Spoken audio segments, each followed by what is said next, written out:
कानपुर लोकसभा चुनाव को लेकर बीजेपी कहीं से भी कोई कोताही नहीं कर रही है। इसी के चलते अनुसूचित जाति के लोगों को अपने पक्ष में करने के लिए कानपुर में अनुसूचित जाति वर्ग सम्मेलन का आयोजन किया गया, जहां पर अतिथि के रूप में उत्तर प्रदेश के समाज कल्याण राज्य मंत्री आसिम अरुण शिरकत करी, जहां उनके साथ संसदीय प्रत्याशी रमेश अवस्थी भी मौजूद थे।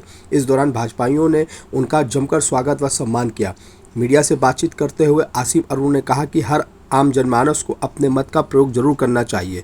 विपक्षियों के लिए उन्होंने कहा कि इंडिया गठबंधन हो या कोई और भी अन्य पार्टी, वो केवल झूठ बोलने का काम करती आई है, जो कि कह रहे हैं कि बीजेपी संविधान को बदल देगी, जबकि बीजेपी के पास 2014 से वो पूरा बहुमत है, जिससे कि संविधान के किसी भी संशोधन की आवश्यकता है। अगर बीजेपी का ऐसा कोई विचार होता 2-10 वर्षों से संविधान बदल सकती थी। बीजेपी का कार्य सामाजिक न्याय की यात्रा को आगे बढ़ाना है। बीजेपी ने 1/3 महिलाओं को आरक्षण दिया है, जो सभी के सामने है। इस बार वो यूपी में 80 सीटों और पूरे भारत में 400 सीटों के पार से मोदी सरकार आएगी। आइए चलें और कुछ क्या कहा सुने आसिम अरुण राज्य मंत्री ने हमारे चैनल पर आज के इस कार्यक्रम को लेकर के।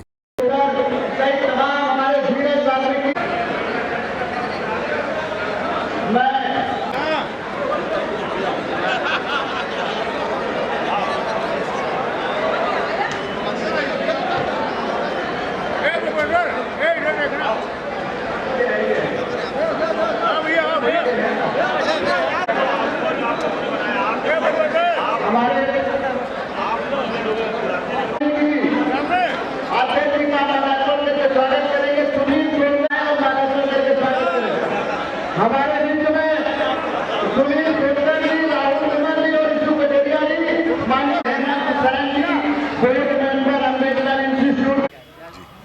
मोदी जी ने जो काम किया है पिछले 10 साल में, उनकी जो सेवा है, उसका प्रतिफल ये है कि आज पूरे भारत में मोदी जी के साथ बहुत बड़ी संख्या में लोग जुड़े। क्या धर्म, क्या जाति, क्या संप्रदाय, सबके साथ जुड़े हैं। और जो सबका साथ सबका विकास मोदी जी का लंबे समय से विचार रहा है, नारा रहा है, वो ज़मीन पर अवतरित हुआ है।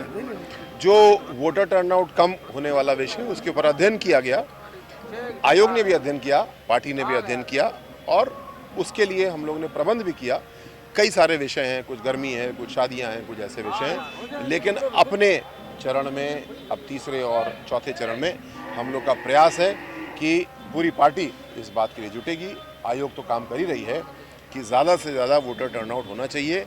चुनाव के परिणाम के लिए केवल नहीं, एक वोटर के रूप में मेरा और आपका सबसे बड़ा दायित्व है कि हम अपने मताधिकार का प्रयोग करें।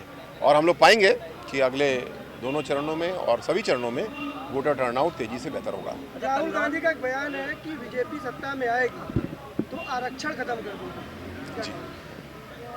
जो विरोधी पार्टियां हैं, इंडी गठबंधन है, इनके पास कोई एजेंडा नहीं है।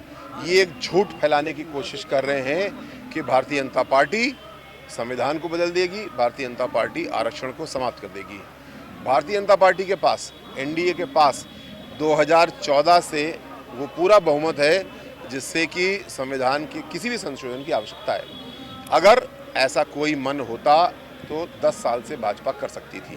भाजपा का मन इसके ठीक विपरीत सामाजिक न्याय की यात्रा को आगे बढ़ाने का है, जिसके लिए आपने देखा नारी वंदन अधिनियम लाए और 1/3 महिलाओं को भी अब आरक्षण दिया गया है पार्लियामेंट में और विधानसभाओं में।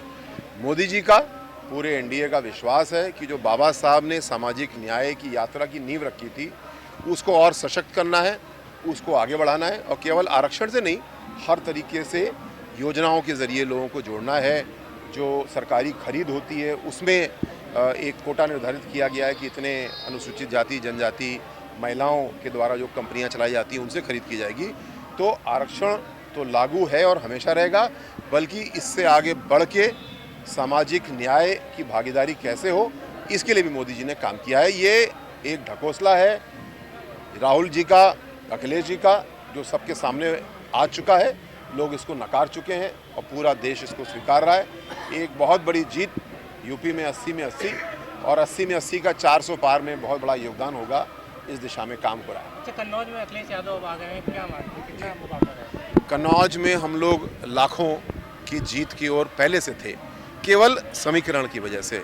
अखिलेश जी को हम लोग बार बार आमंत्रित कर रहे थे, आकर के देखें ज़मीन कैसी है। और जो उन्होंने बहुत बड़ी गलती की, लोकतंत्र में किसी स्थान को अपना गढ़ बताना, भाजपा ऐसा कभी नहीं करती। हम हमेशा विकास की बात लेके हर परिवार के पास जाते हैं, हर धर्म संप्रदाय जाति के व्यक्ति के पास जाते हैं और विकास के आधार पे दिल जीत के आते हैं।